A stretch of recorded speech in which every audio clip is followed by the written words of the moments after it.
Libraf Mağazalar şəbəkəsinin Park Akademiya filialında klassik şeirdən müasir şeiri adlı poeziya gecəsi keçirilib. Tədbirdə gənc şairlər və xanəndələr klassik və müasir poeziya nümunələri ilə çıxış ediblər. Gecənin moderatoru İlkin Naib bildirib ki, bu artıq silsilə xarakteri daşıyan layihələrdən biridir. Onun sözlərinə görə layihənin əsas özəlliyi bütün iştirakçıların, şairlərin, ifaçıların və digər çıxışçıların gənclərdən ibarət olmasıdır. Normalda biz əsasən müəyyən bir yaş qrupunda olan şairlərin poeziya gecələrini və yaxud da müəyyən bir mərhələdən sonra şairlərin poeziya gecələrini görürük, ora yığışır insanlar. Amma bu gün çox sevindirici haldır ki, artıq demək olar bir xeyli insan gənc müəllifləri tanımaq üçün, onların şeirini dinləmək üçün bura yığışıblar. Tədbirdə iştirak edən şair və yazıcı İlqar Fəhmi bildirib ki, gənclərin poeziyaya maraq göstərməsi və bu cür ədəbi görüşlər təşkil etməsi sevindirici haldır. İlk baxışdan götürəndə internet var, sosial şəbəkələr var və o məntiqlə götürəndə əslində ehtiyac yoxdur belə tədbirlərə. Amma insan canlı ünsiyyət istəyir.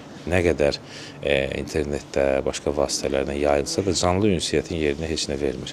Və mən çox sevinirəm ki, son 2-3 ildə kitab mağazalarının təşkilatçılığı ilə, sonra gənclərin özünün təşkilatçılığı ilə və bu cür müxtəlif məkanlarda, kitabla bağlı məkanlarda bu cür canlı poeziya tədbirləri, ədəbiyyat tədbirləri keçirilir ki, bu canlı ünsiyyətin, oxucunun öz yazarını canlı şəkildə görməyinin səbəb olur. Yazıcı Kənan Hacı isə qeyd edib ki, belə tədbirlər gənclərin klassik ədəbi irsi daha yaxından mənimsəməsi və müasir ədəbi düşüncə ilə əlaqələndirməsi baxımından xüsusi əhəmiyyət daşıyır. Bizim ədəbiyyatımıza yeni nəsil gəlir və keçmişlə gələcək arasında bir körpü xarakteri daşıyan bir tədbirdir.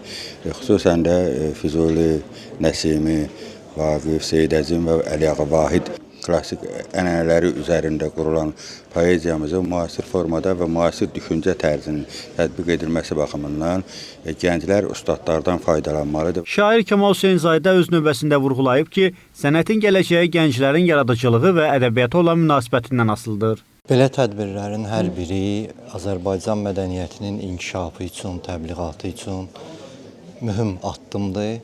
Biz belə tədbirlər elədikcə həm ədəbiyyatımız inkişaf edəcək, klassik ədəbiyyat, həm muğam sənəti, çünki sənət xiridarla inkişaf edir. Dinləyici kütləsi yetişməsə, gənclərə təbliğ edilməsə, sənətkarlar da yaşaya bilməz.